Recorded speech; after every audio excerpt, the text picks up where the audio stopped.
परम स्नेही साहित्यान्वेषी सुधीजनों, सिंहभूम जिला हिंदी साहित्य सम्मेलन के ऑफिशियल यूट्यूब चैनल तुलसी भवन जमशेदपुर से जुड़ने पर मैं ब्रजेंद्र नाथ आपका हार्दिक अभिनंदन करता हूं।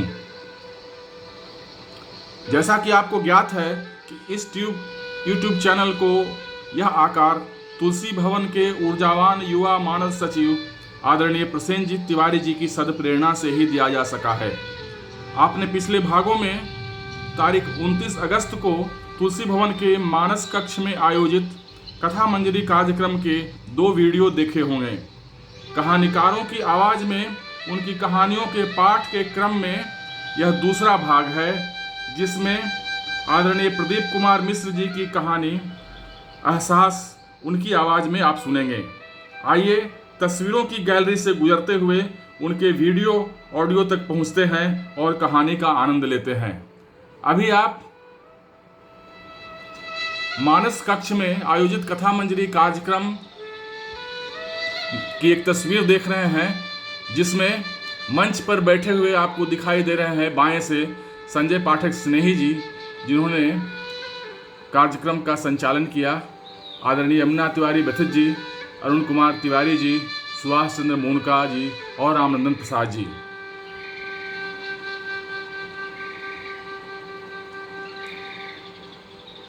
इस तस्वीर में आप मंचस्थ महानुभावों के साथ उपस्थित कहानीकारों को भी देख रहे हैं।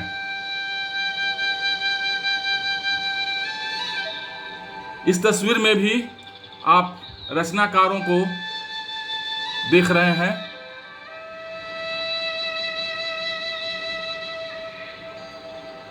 इस तस्वीर में आदरणीय संजय पाठक स्नेही जी संबोधित करते हुए दिखाई दे रहे हैं। अब आप आदरणीय प्रदीप कुमार मिश्र जी की कहानी एहसास उन्हीं की आवाज में सुने। परम स्नेही साहित्यानुरागी सुधीजनों, मैं ब्रजेंद्र नाथ सिंहभूम जिला हिंदी साहित्य सम्मेलन के यूट्यूब चैनल तुलसी भवन से जुड़ने पर आपका हार्दिक अभिनंदन करता हूं, स्वागत करता हूं। विगत 29 अगस्त को तुलसी भवन के मानस कक्ष में आयोजित कथा मंजरी कार्यक्रम का एक वीडियो मैं दिखा रहा हूं। इसमें प्रदीप कुमार मिश्र अपनी कहानी सुना रहे हैं। आप उन्हीं की आवाज में उनकी कहानी सुने।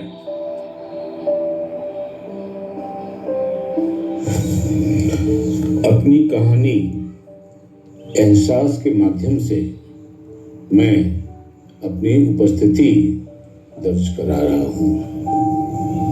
आप सभी सुधी श्रोताओं से अनुरोध है कि मेरी कहानी का लुत्फ लेंगे। एहसास। लाल गोटेदार रेशमी साड़ी, कान में सोने का कर्णफूल, गले में मीना का सुंदर काम किया हुआ हार, हिना लगे हाथों में कांच की चूड़ियों के बीच कंगन, कजरारी आंखें, माथे पर साड़ी का पल्लू के बीच से लाल बड़ी बिंदी में छवि की सूरत देदीप्यमान लग रही थी। अपनी शादी के बाद आज छवि पहली बार अपनी ससुराल जा रही है, लेकिन यह क्या, जैसे जैसे विदाई की घड़ी नजदीक आ रही है, छवि का सुंदर सलोना चेहरा उतरता जा रहा है और उसने रो रो कर अपना बुरा हाल बना लिया है। लगता है छवि की छवि ही कहीं गायब हो गई है। ऐसे में जब उसे हिचकी आती है तो उसकी माँ उसे पानी पिला रही है और दोनों रोए जा रही है। सभी की आंखें नम हैं। एक कोने में खड़ा छवि के पिता कमलेश्वर की आंखें भी नम हैं और वे अपनी धोती के पल्लू से बीच बीच में अपनी आंखें यह सोचकर पोंछ रहे हैं कि कहीं कोई उन्हें रोता नहीं देख ले। यदि छवि भी उन्हें रोता देख लेगी तो उनकी और बुरी हालत हो जाएगी और छवि पछाड़ खाकर रोएगी। यह सोचकर कमलेश्वर अपने को मजबूत बनाए रखने का प्रयास तो कर रहे हैं, लेकिन भीतर ही भीतर रोए भी जा रहे हैं। छवि अपनी दादी से मिलने जा रही है, जिसकी उम्र 90 वर्षों की है। शरीर से कमजोर उसकी दादी चलने में असमर्थ है। ललाट पर वैष्णवी तिलक, गले में तुलसी माला, सफेद साड़ी में दादी का चेहरा दमक रहा है। लेकिन जैसे ही छवि को रोते देखती है तो जीवन का सधा अनुभव उन्हें अपने आप को संभालने में मदद करती है। छवि अपनी दादी से लिपट कर रोई जा रही है। जब से छवि ने अपना होश संभाला है, अपनी दादी को एक धर्मपरायण नारी के रूप में ही पाया है, जो नर में नारायण देखती है। छवि को ढाढ़स बढ़ाते हुए दादी ने छवि से कहा कि रो मत बेटी, अपने घर जाते हुए भी कोई रोता है भला? वह तेरा ससुराल नहीं, तेरा अपना घर है, तुम्हारा घर। लेकिन बेटी, मेरी बात याद रखना, घर ईंट पत्थरों की दीवार से नहीं बनता। घर बनता है स्नेह से, त्याग से, एक दूसरे की सहायता से। जानती हो, तुलसीदास ने रामचरितमानस में एक स्थान पर लिखे हैं, कुमति सुमति सबके उर रहे, नाथ पुराण निगम अस कहें, जहाँ सुमति तहाँ संपत्ति नाना आना, जहाँ कुमति तहाँ विपत्ति निदाना। अपने कलेजे के टुकड़े को गले से लगाए रखे बाएं हाथ से जहाँ छवि की पीठ को सहला रही है उसकी दादी, वहीं बाएं हाथ से छवि की आंखों से अविरल बह रहे अश्रुजल को भी पोंछे जा रही है। ढाढ़स के अनेक शब्द वाक्यों से छवि को शांत भी कर रही है और उसे समझाते हुए कर रही है, देख बेटी, मैंने तुम्हें अच्छा संस्कार दिया है और मुझे पूरा विश्वास है कि अपने अच्छे संस्कारों के बल पर ही तुम अपने ससुराल में सबों की दुलारी चहेती बनकर राज करोगी। मैंने भी जिंदगी को जिया है और यह मेरा अनुभव बोल रहा है। अनुमान गलत हो सकता है, लेकिन अनुभव कभी गलत नहीं होता बेटी। और जानती हो, बड़प्पन वह गुण है जो पद पैसे से नहीं, संस्कारों से प्राप्त होता है। दादी की बातों को सुनकर छवि का मन कुछ शांत हो गया है और अब उसे हिचकी नहीं आ रही है, लाखी अभी भी उसकी आंखें नम हैं। छवि को समझाते हुए दादी ने अपनी बात को जारी रखते हुए कहा कि जीवन में ज्यादा रिश्तों का होना जरूरी नहीं है, पर जो रिश्ते हों उसमें जीवन का होना बहुत जरूरी है। मेरी सभी बातों को गिरह बांध लो मेरी लाडो, और तुम्हें जीने में वो सहायता देगी, जीवन में हमेशा हमेशा मददगार साबित होगी। अंत में एक बात और कहती हूँ, मुस्कान और मदद दो ऐसे इत्र हैं जिन्हें जितना अधिक दूसरों पर छिड़कोगी उतने ही सुवासित तुम भी होगी। जाओ, अपने कर्मों से, अपने संस्कार रूपी सुगंध से तुम अपने ससुराल को सुवासित करो। विदुषी छवि दादी की बातों को अपने मन मस्तिष्क में रख लेती है। छवि का ससुराल एक छोटा सा परिवार जिसमें सास ससुर, जेठ गोविंद, जेठानी प्रेमदा, उसके दो बच्चे जानकी और जनक के अलावा छवि के पति गिरधारी और स्वयं छवि। सास ससुर वृद्ध हैं।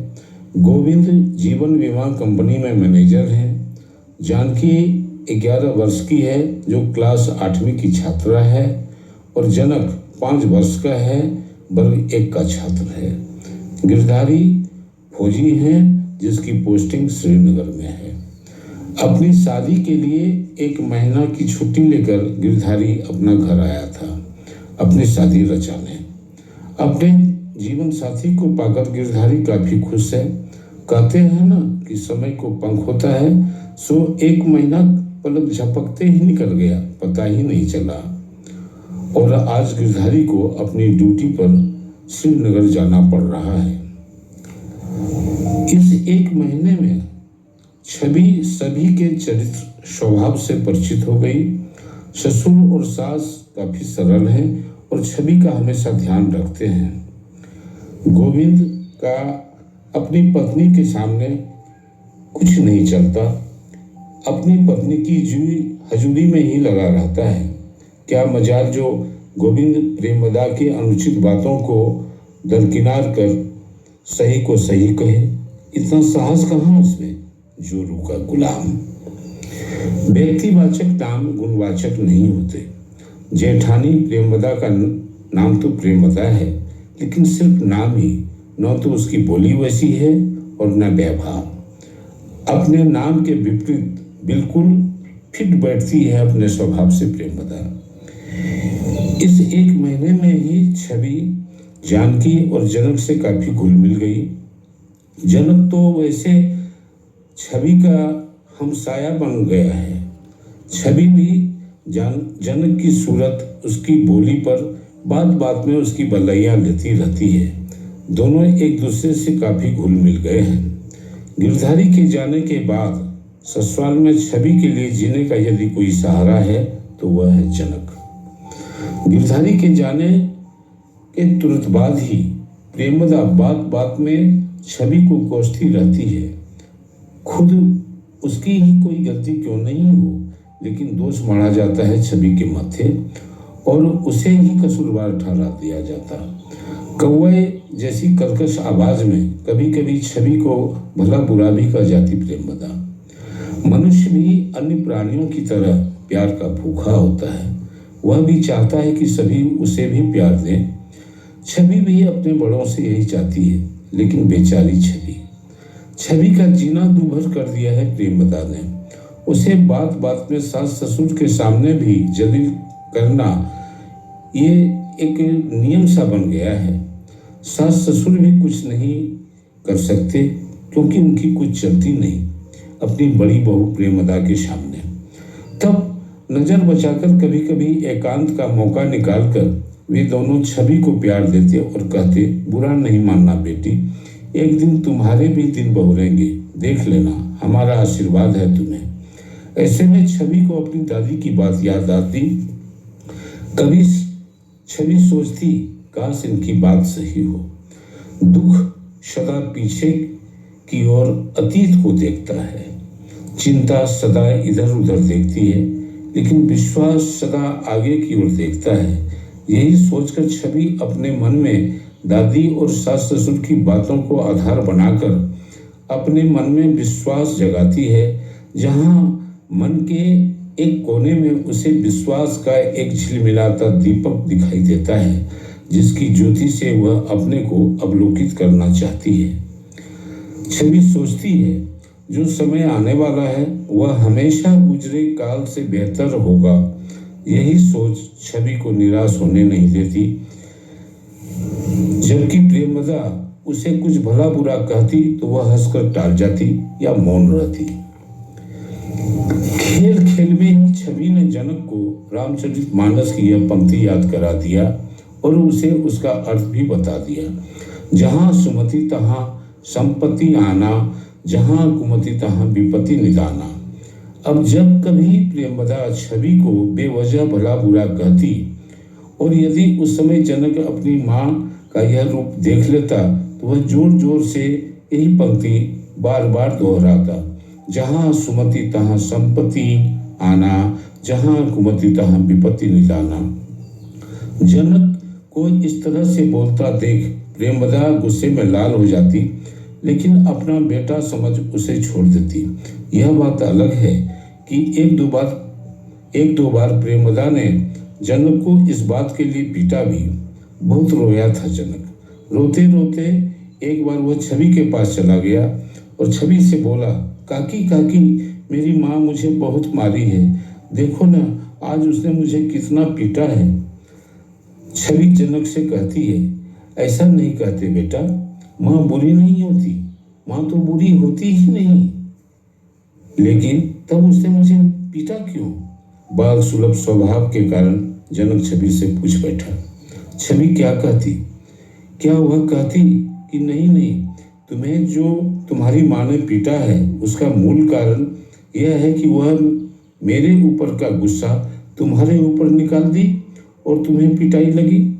मनोविज्ञान को समझते हुए छवि जनक का ध्यान दूसरी तरफ ले जाती है और उसे चुप कराकर कहती है कि आओ चलो आज हम लोग गाना गाते हैं। जनक खुश होकर कहता है, कौन गाना काकी? अरे पगला वही, भूल गए क्या जनक? पिछले सप्ताह ही तो जानकी, तुम और मैं तीनों मिलकर खुली छत पर संध्या के समय गा रहे थे। अचानक जैसे जनक को याद आ गया और बोला, हाँ काकी याद आया, वही वाला ना, मीठे बोल बोल बोले रे कोयलिया, मीठे बोल बोल। हाँ हाँ वही वाला। और दोनों मिलकर गाने लगते हैं, मीठे बोल बोल बोले कोयलिया, मीठे बोल बोल। समय बीतता जा रहा था। रिश्तों को निभाने के लिए बहुत नम्रता चाहिए और यही नम्रता छवि अपने में उतारे हुई थी अपने अच्छे संस्कारों के कारण। एक दिन सुबह सुबह ही गुसल खाने में प्रेमदा का पैर फिसल गया और वह गुसल खाने में ही गिर गई, जिस वजह से उसका बायां पांव घुटना के नीचे से टूट गया। डॉक्टर ने पैर पर प्लास्टर चढ़ाया और उसे बेड रेस्ट की सलाह देते हुए दर्द में खाने के लिए कुछ दवाइयां दी। प्रेमदा को दर्द में कराहते देख छवि को भी रोना आ गया। उसने प्रेमदा से कहा, मैं हूं ना दीदी, आपको नित्य कर्म मैं कराऊंगी, समय पर आपको सभी चीजें मैं लाया दूंगी। छवि की बात सुनकर प्रेमदा हतप्रभ रह गई। मन ही मन सोचने लगी, मैंने तो इसे कितना कटु वचन कहा, लेकिन कभी भी इसने कुछ नहीं कहा, बस हंसकर टाल जाती या मौन रहती। प्रेमदा का हृदय परिवर्तित हो चुका था, सो उसने छवि को अपनी ओर खींचते हुए उसे अपने कलेजे से लगा लिया और उसे इतना ही कह पाई, मुझे माफ कर देना छवि, तुम्हें मैंने बहुत दुख दिया है। आज पहली बार मुझे एहसास हो रहा है कि जिंदगी का सबसे खूबसूरत एहसास होता है किसी के खुशी का कारण बनना। आज मेरी वही खुशी का कारण तुम बनी हो बहन। और दोनों एक दूसरे को पकड़कर मुस्कुरा रही थी। मित्रों, यह कहानी आपको अवश्य पसंद आई होगी, तो आप मित्रों तो इस कहानी के क्रम को हम आगे वीडियो में भी जारी रखेंगे। जैसे ही कहानीकारों की कहानियाँ आप उनकी आवाज़ में सुनते रहेंगे, तो कृपया इस चैनल को अवश्य सब्सक्राइब करें, लाइक और शेयर करें और बेल आइकन अवश्य दबा दें ताकि कोई नया वीडियो अपलोड होने पर उसकी सूचना आपको मिल जाए। मिलते हैं फिर एक और कार्यक्रम के वीडियो के साथ। धन्यवाद, आपका बहुत बहुत धन्यवाद। आप अपने विचार अवश्य दें, आपके विचार हमारे लिए बहुमूल्य हैं। धन्यवाद, बहुत बहुत धन्यवाद।